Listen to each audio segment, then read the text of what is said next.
Hello YouTube, Infinite Magicraid community, Gandalf here. Today I'll be covering the 5 versus 5 content around War of Throne as well as the championship. Now, don't worry, this is not absolutely Wales content. Yes, maybe, getting into like the top 16, it does get very competitive and you need a really strong account. But for the typical player, there are still a lot of rewards you can win through this content, and knowing some tips and tricks around it will help you maximize your own personal rewards around that. But before we get into the main content of the video, there's a couple of announcements I would like to make.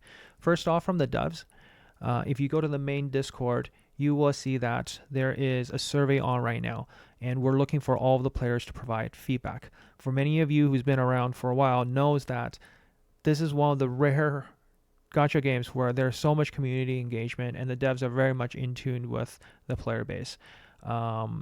In this survey, not only are they asking for the feedback around the division and guild system, they will also be gathering some information around, what would you like to hear in the next dev feedback note.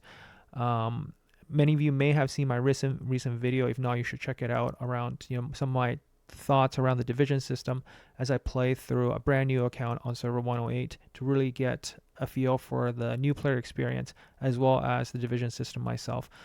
You saw me on CC Lee's account as well, which is in the legendary division, which is shielding the account just before the ultimate division, as well as you see that I'm on Ban's account as well, seeing what the end game meta and what the end game play is on a massive Kraken account.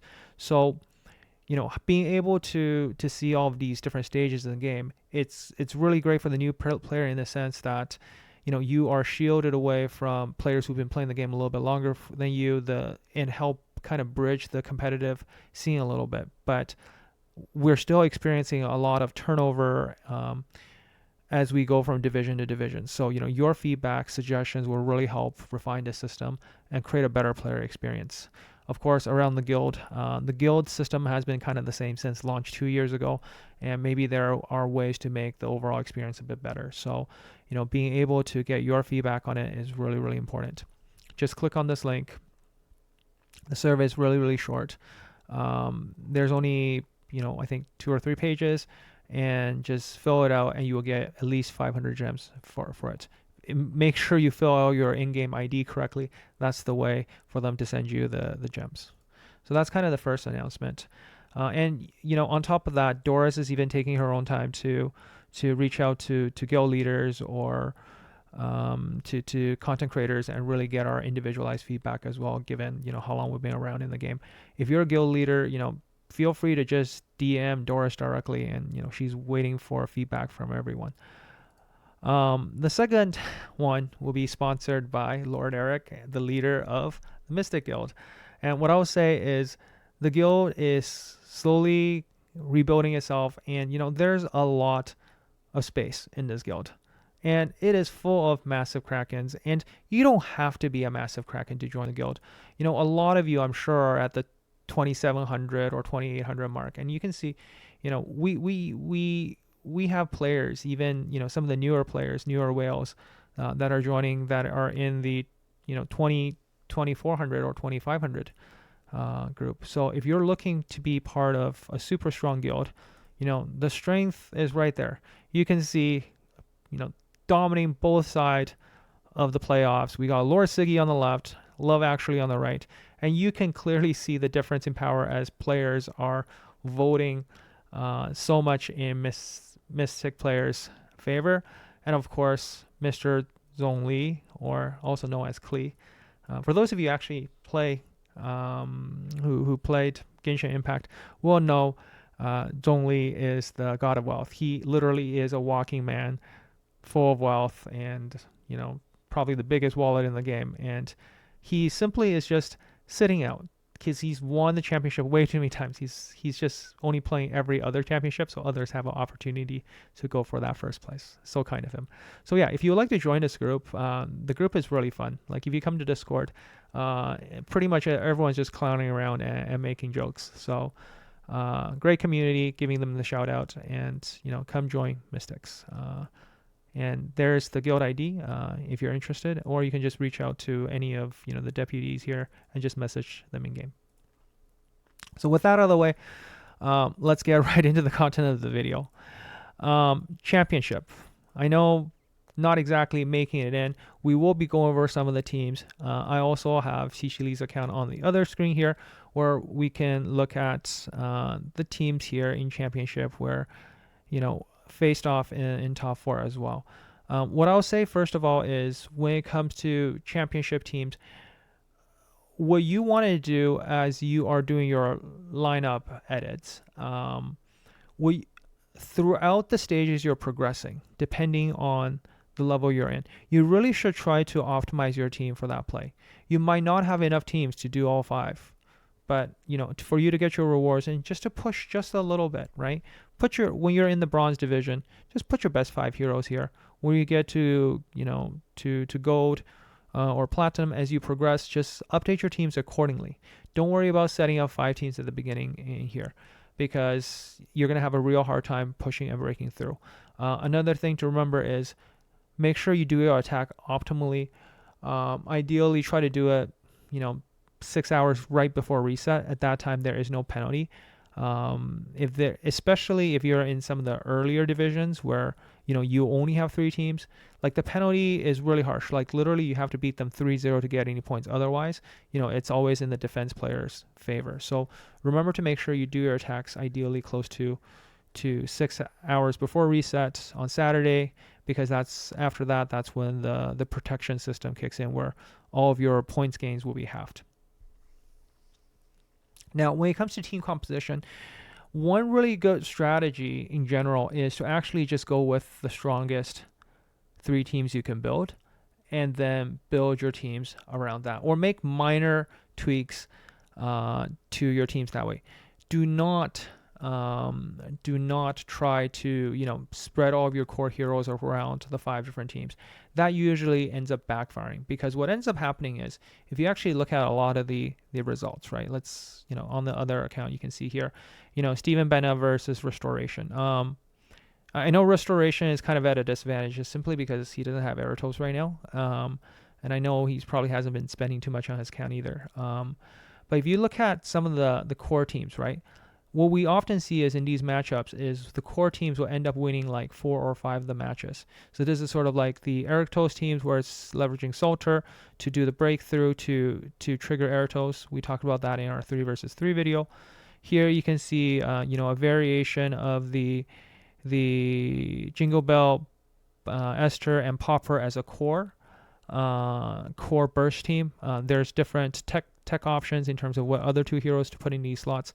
Sometimes people put in Big Jack, sometimes people put in Lydia, sometimes people put in Wukong to protect it a little bit, but this is usually put together with Bambi to prevent a situation where you're kind of dying right away and losing one of the heroes in the combo here. But you can see it's just winning all of it. You just need 13 points to win.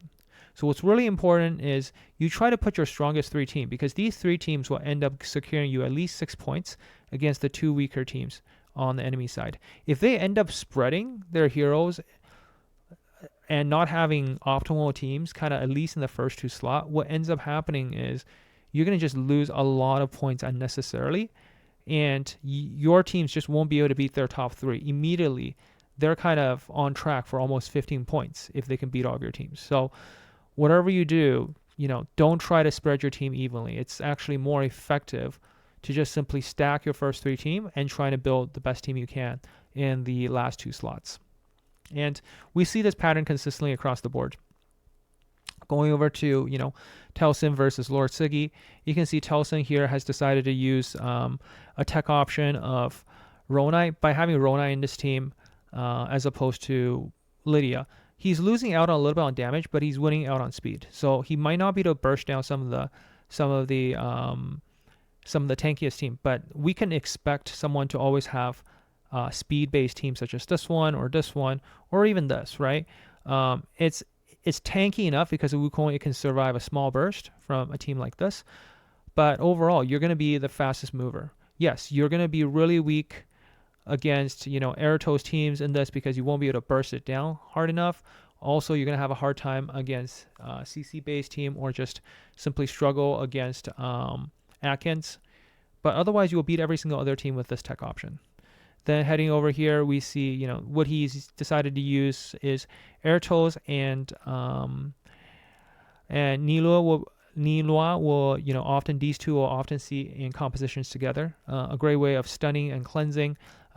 This one is also trying to do a counterplay where, you know, if you're and here Tolson has decided to use Brynhild as a tech option in here. Normally we don't see Brynhild in a lot of gameplay, but if you anticipate a lot of early bursts from the enemy, a counter attack from Brynhild early on before they shield up easily can trigger Airtos. So, you know, this is really good against teams where, you know, they're trying to, for example, this team, right? Like they hit you first with the likes of Lydia. Immediately you counterattack before anything is shielded up, and then Airtos just goes boom, boom, boom, boom, boom, and, you know, it's over like that. You know, we can even, you know, we can do a quick replay just to give you a sense of, you know, what that actually looks like.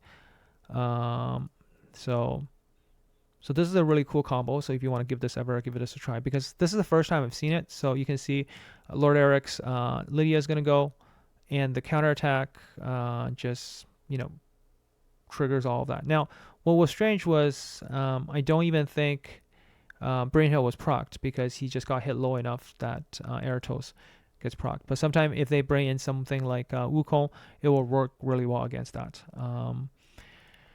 So on to the next team a little bit over here is, you know, this is kind of a mix mash of things a little bit. Not sure what he was trying to do. Maybe trying to go for a stun with his Diamu, because his Diamu is relatively fast. So this is a little bit unconventional. As you can see, it didn't do really well against some of the core teams. And as the teams go down, they become a little bit more diverse. And this is the fun thing about 5 versus 5 is you do see a lot of diversity in the teams. And the last one is a common one we see. So often what we will see is Nazil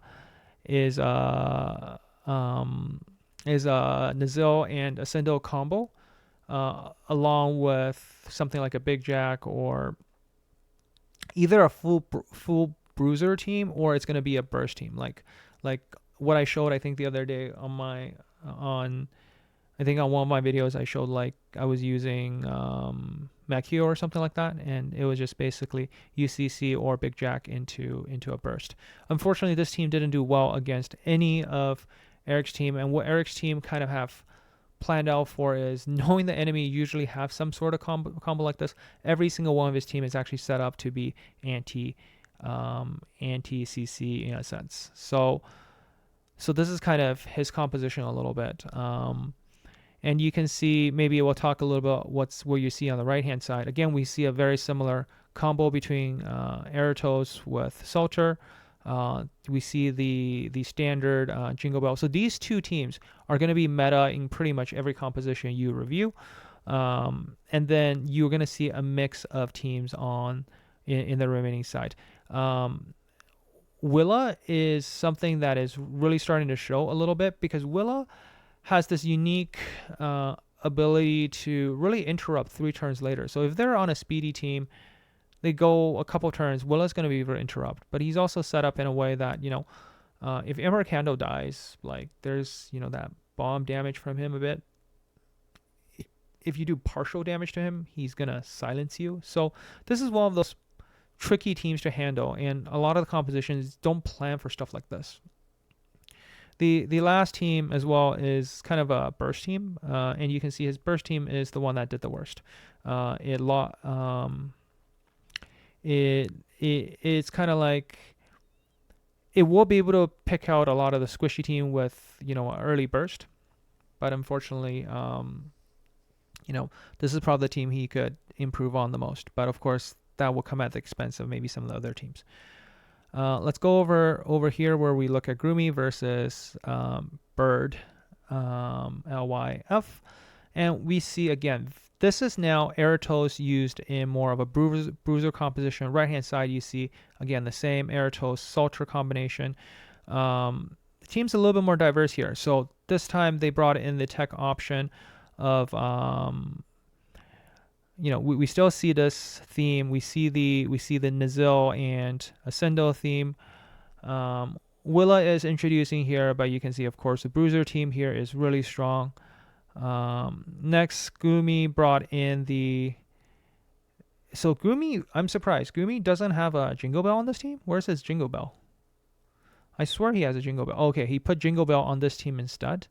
Um, so instead of using Jingle Bell, he's using Mechio. Now, of course, Mechio didn't do as well as, if people use Jingle Bell in this position, simply because of the number of teams right now that, you can kind of survive the burst from Mechio just because, Mechio only, does 3 hits. It has more of an AoE, but, Jingle Bell also has the benefit of CC, and he has CC kind of on the, already have enough CC on this team with permafreeze and everything. But what he's going for is kind of like a really heavy permafreeze on the last team, and did really well, right? Like it beat out 3 of Bird's team over here. And this also allow him to outspeed. So you can see here, like even if say Bird has faster popper here, he's going to be able to win because the Ronai. Ronai, of course, will be, you're weak to Atkins, but it's just one of the team. And by having Bambi on the team, you actually kind of protect yourself against Atkins as well. So, it's a really nice setup in this way where you're really securing to be first on this team. What else can I say about the rest of his teams? Salter Atkins plus Hen is also something we see a very popular combination, allowing you to break through shield, but also just bruise a lot. Zhongming added to the team here. Zhongming allows you to apply that defense down on the enemy, allowing more damage to go through. So this is kind of one of the newer bruiser metas that we see a lot of, and it did okay. It did okay. It's still weak to the burst combos. Eratos is just so broken. Like there's very few teams that can actually beat an Eratos comp, and that's often if we actually look across the board, I think Bird's Eratos team defeated all of Grumi's team. So you can see this is a very good team. As well, I think on the second team, it also won majority of the matches. This was a super close matchup with a 13 versus 12 result.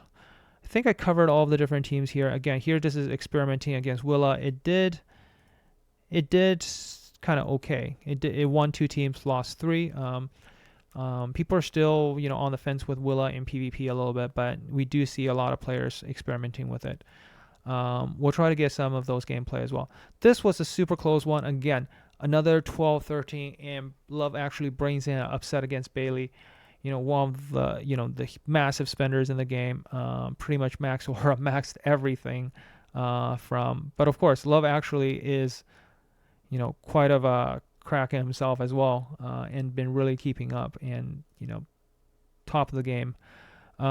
So we see in this meta here, Bailey, with the ridiculous amount of damage he's able to dish out, he's even brought in Beatrix into this team as well. So as an additional cleanse option or as a backup stun, this team has won it through. It wasn't able to beat the Beatrix team, but by using Mechio here, he's also able to free up his Jingle Bell for another DPS option here.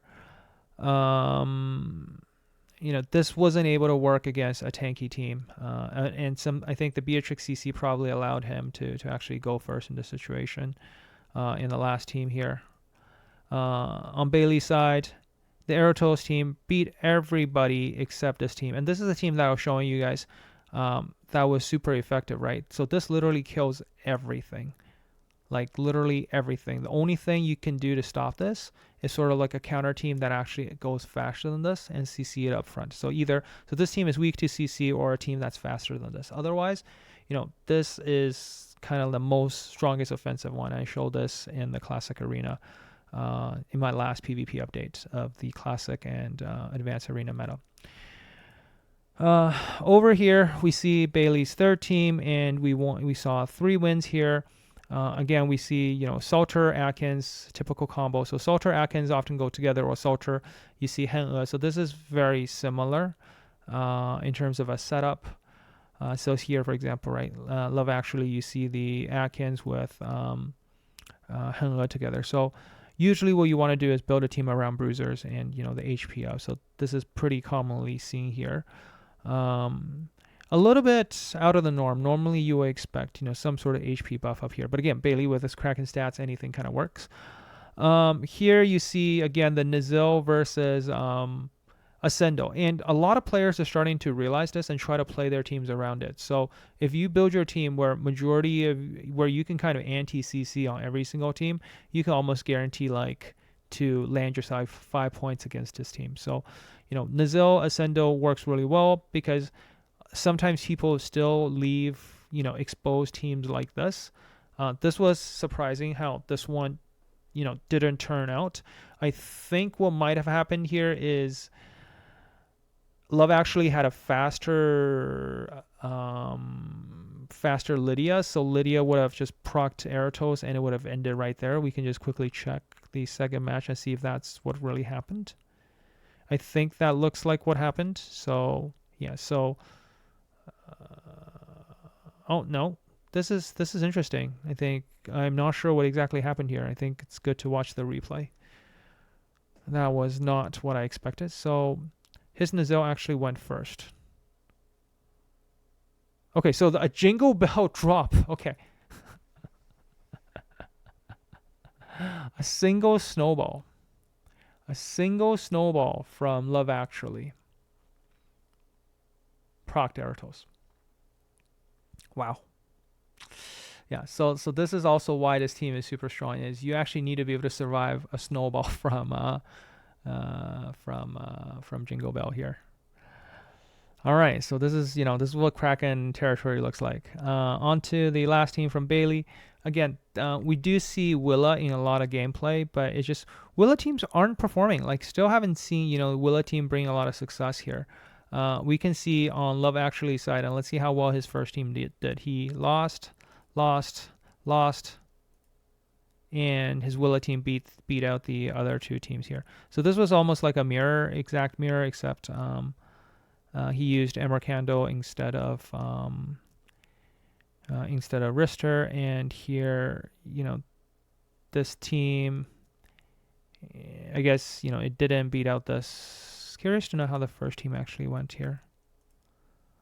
Over here against the Willa team. So this was quite a bit of a back and forth. So this will be an interesting watch. So maybe it's the CCs didn't go through. Okay, we froze. So Bailey's in the lead. Okay, so what's really cool about Willa is did Willa just cleanse itself? Let's quickly go back and just watch the replay a little bit slower. Because I was actually originally hoping to use this account to do some Willa showcase at E3, but unfortunately, maybe we'll do that in War of Thrones a little bit. I know the video is going to get a bit long, so thank you so much for those of you who've stick around. There's a lot of really good content, I think, if you stick around till the end of the video. So you can see Willa, that's one turn, 2, and well prepared. So, So Willa there.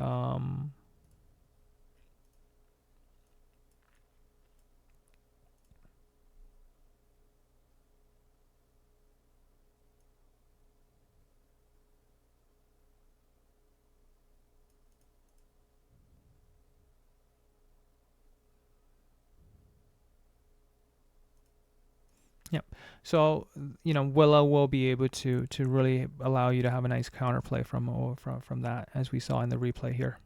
I think that kind of covers all of the Kraken teams a bit in terms of different meta over here. Now, what we will find is I'm a little bit surprised that we didn't see as much of the Morikis combo. I think in people's team, Morikis to go with Beatrix. In this division, if we actually look over here in looking at Fleury's team and looking at some of the teams we see over here, we do see that again, very similar things. So you have the Eratos with Sultra combo. You will see Morikis so he's using more of a Morikis setup this way. We still see the Nizil and Ascendo combos. And of course, the last team, and we do see the Willa in the teams as well here. Will be interesting to see how this actually played out, because see, Willa will be a nice interrupt to this burst team. All right, let's take a look at this against weak beginnings here.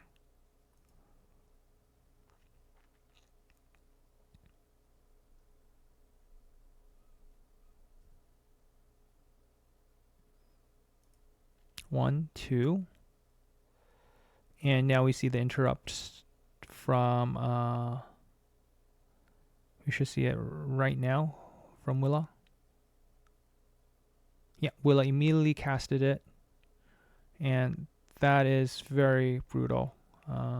That's why people like Willa, right? Like, it really stops some of these combos really well.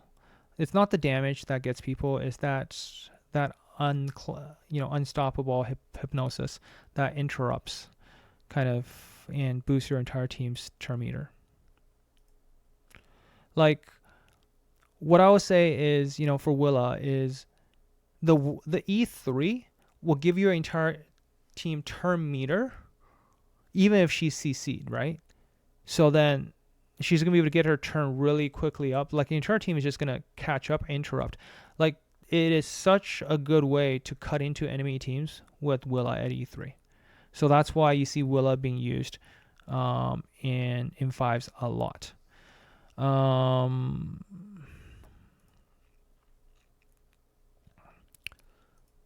What else would I cover from some of the team comp? I think nothing here, is surprising. I mean, we do see this comp a little bit as well from weak beginnings. This is to leverage kind of the burst opening. It works if your enemy isn't tanky enough, and you can see his first team did okay. It beat 3 out of Fleury's team with this. His other team will be, I think this is his second strongest team with Henle, Atkins, and Salter. And let's see how many he won. He lost this one, but he lost this one as well. Okay. He won the last 2 with it. Okay, so 18-7. He was expecting something like this. We talked in Discord. He got 7 last time against Fleury. He got 7 again this time. So again, Fleury's probably expected to win. I mean, just power-wise, Fleury just outclassing everybody by a huge amount, and you can clearly see the vote here. Now, I'm surprised that Defiled has a much higher vote than Xixili's on the result. Here we got an 18 versus 7 over here, and of course, Xixili here got like a 23 versus 2, so it was completely one-sided here. Team composition-wise, here's kind of the different team compositions. With Defiled seeing this review, I don't know if he's going to be able to win this or not, but some of the ideas around some of the teams, right? Like, this last team, again, is trying to take advantage of Morcus stealing speed and really making this team like the first to go advantage. And you can see it worked really well. That's probably not a fair comparison, just because you have such a big power gap, right?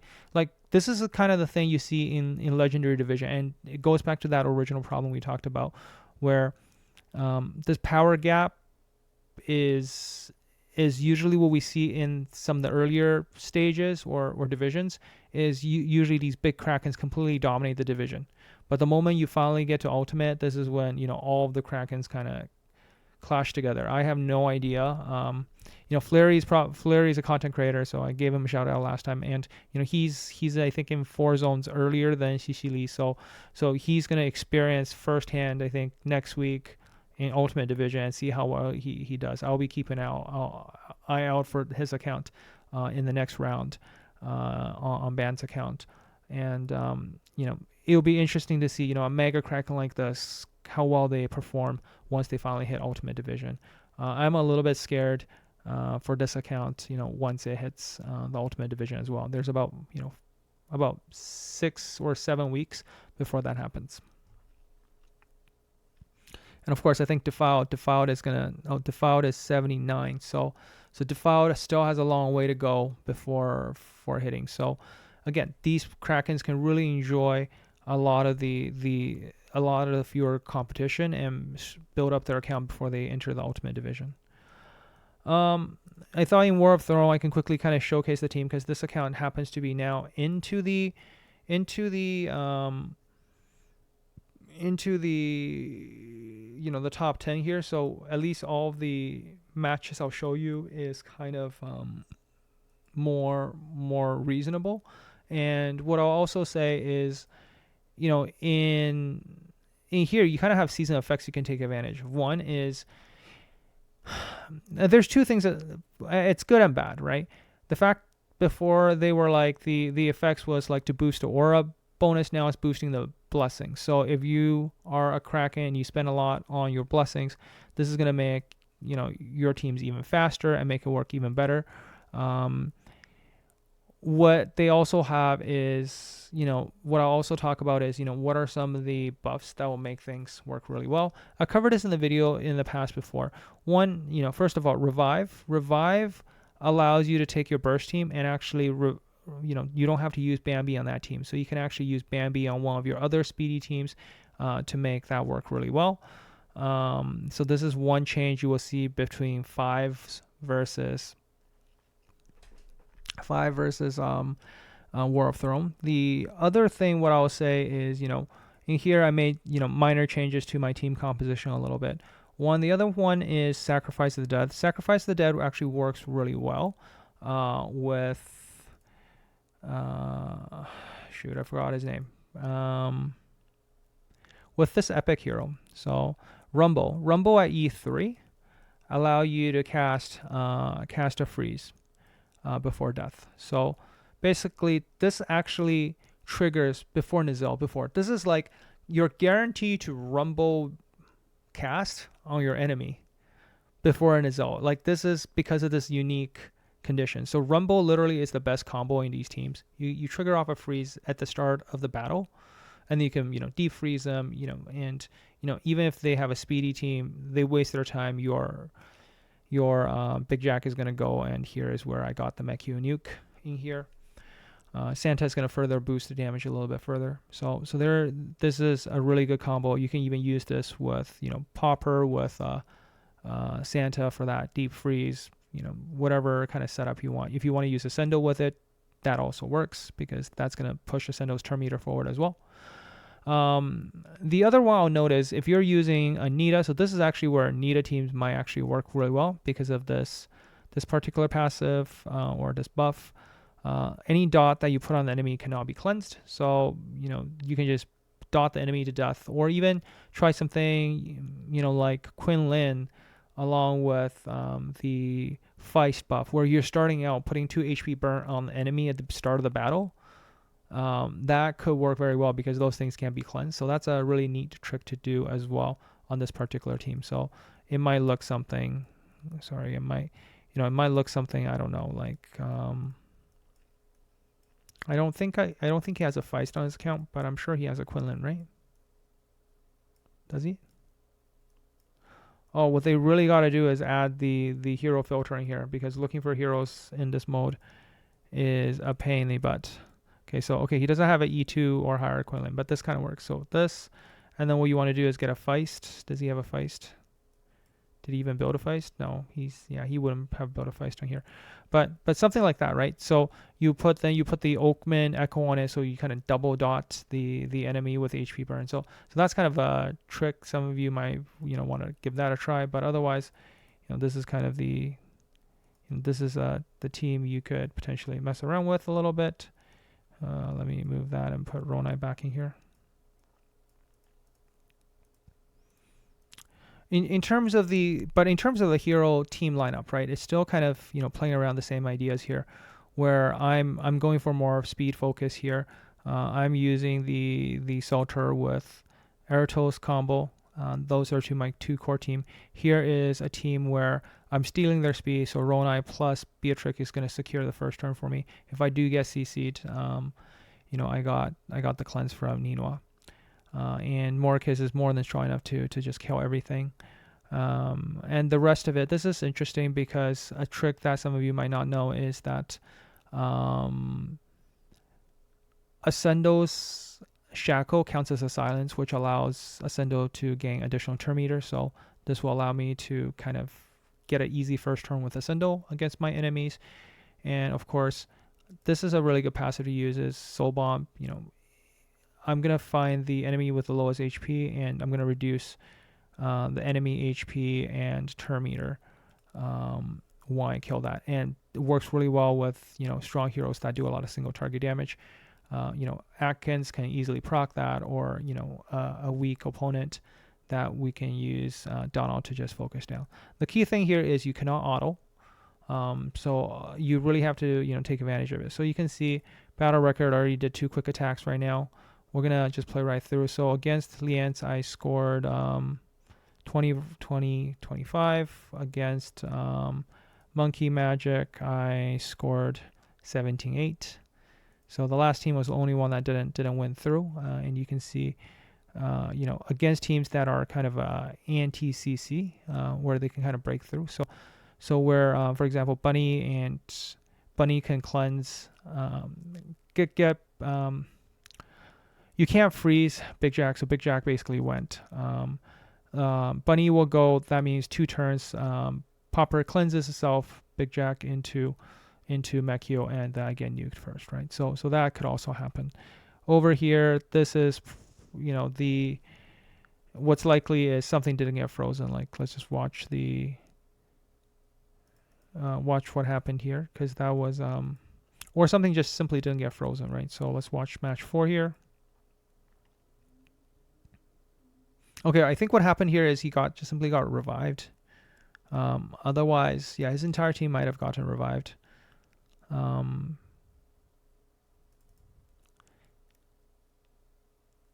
See, the Rumble worked really well, right? Okay, but even though he cleansed, the big nuke killed everyone, but Morikis come back to life, right? So Morikis come back to life and nukes everybody. So this is the other thing why Morikis is super strong. Okay, so just giving a couple highlights there. Let's go through just auto attack on some of the rest of the battle to kind of get a sense. Maybe I will run into Flurry, and I'll probably lose that one. But against everybody else, let's see how these 5 teams do. So you can see I won everything against who is this? Against Lads 21 versus 4. And the ones that we lost are against probably so here the Aerotos team actually lost. So again, this is a really strong burst team, right? So this is something that is kind of weak against. The other one, this team did not beat out their tanky bruiser team, and the last one, they broke through that as well. Aerotos prevent, you just simply can't kill with Aerotos teams with Mechio anymore, just because that's 25% damage cap. Let's keep going.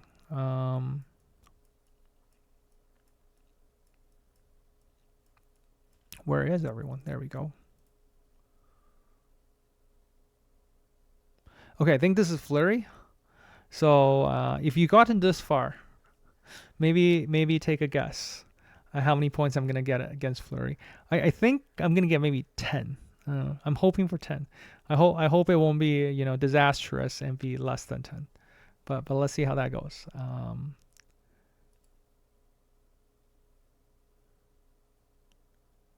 Yeah, I lost. And how many did we get? As predicted, 10 versus 15, and I feel that's probably going to be at the finals as well.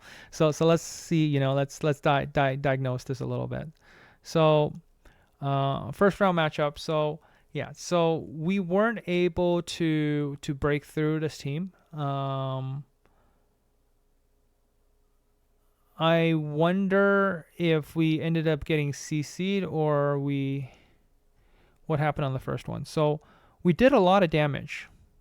And we have seen replays like this before where I successfully kept his team CC'd. But what might have happened was at some point his Aerotos popped off.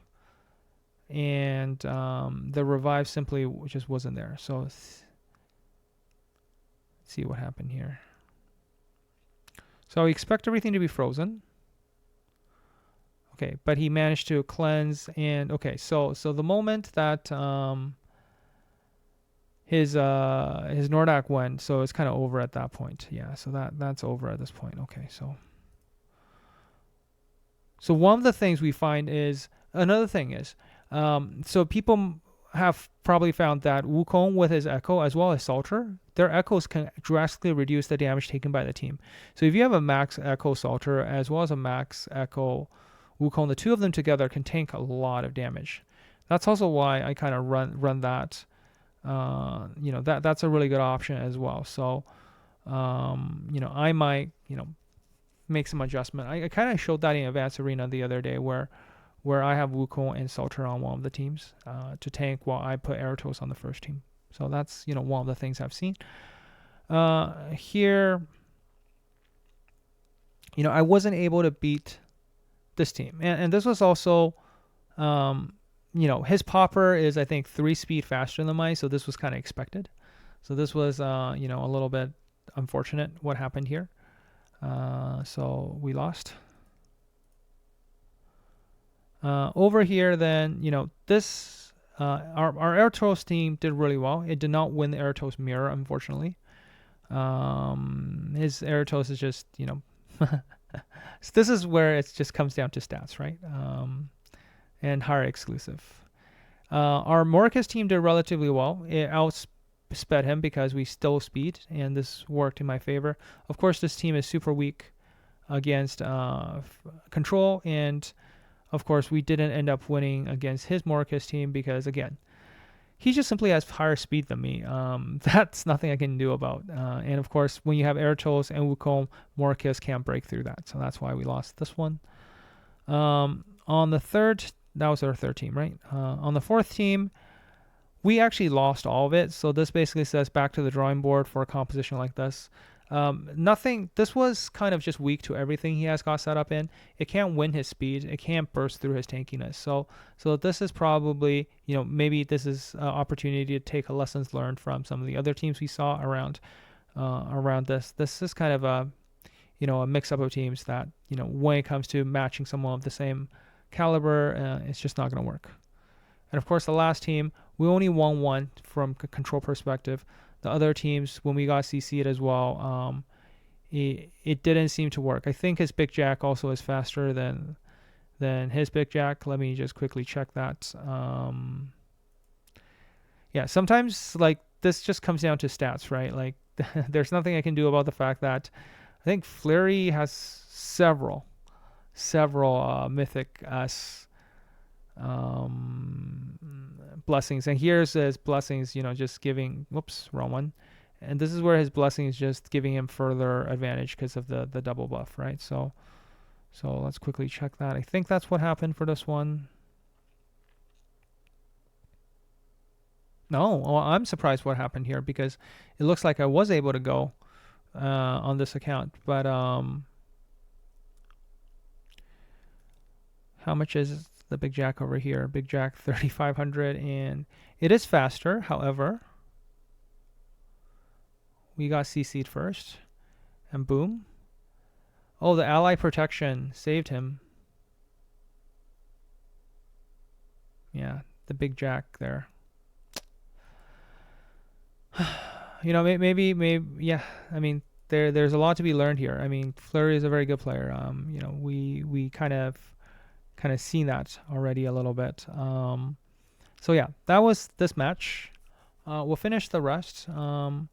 Pretty sure. I mean, he was the main one that we wanted to find. Okay, let's who is Teehee?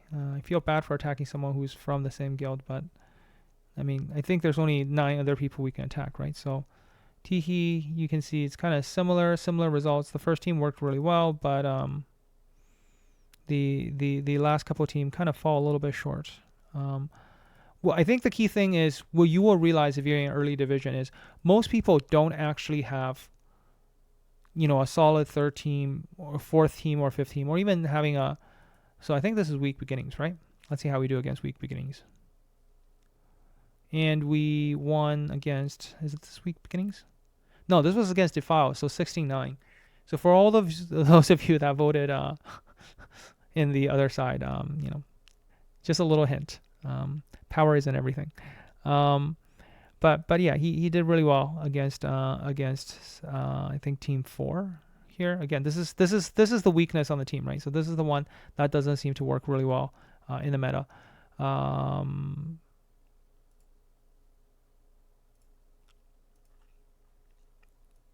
And we got 2 more. So we already attacked weak beginnings. We attacked who's this one? Is this one's Gerald? Let's see.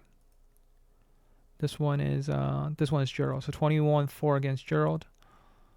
And we'll do one last one.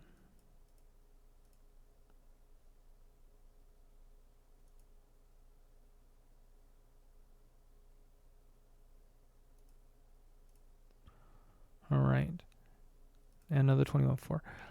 Let's go over to here on this account. I mean, I think Band might have skipped a day, so he wasn't. Otherwise he would have been in the other division. Let's check how his teams are set up a little bit. So his team, he's been messing around with the teams as well a little bit. Let's see how he does on his setup. The first 2 teams are the conventional ones. We see the latter 2 teams. Oh, surprisingly, his first team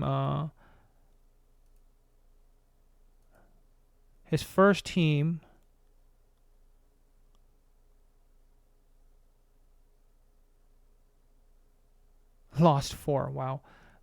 So again, from a speed perspective, this is where, lost advantage. He doesn't have Bambi yet. He doesn't have Bambi at a higher star, so makes this team super weak against Atkins. Here, Eratos against blasted through because there is no Wukong, and this one, it just got froze over. I'm probably gonna spend a bit of time more optimizing his team before I waste the rest of his ticket. So we'll end the video here, and hopefully that kind of give you a sense, right? I think it kind of answered the problem we talked about at the beginning of the video. Ultimate Division is real hard, right? As much as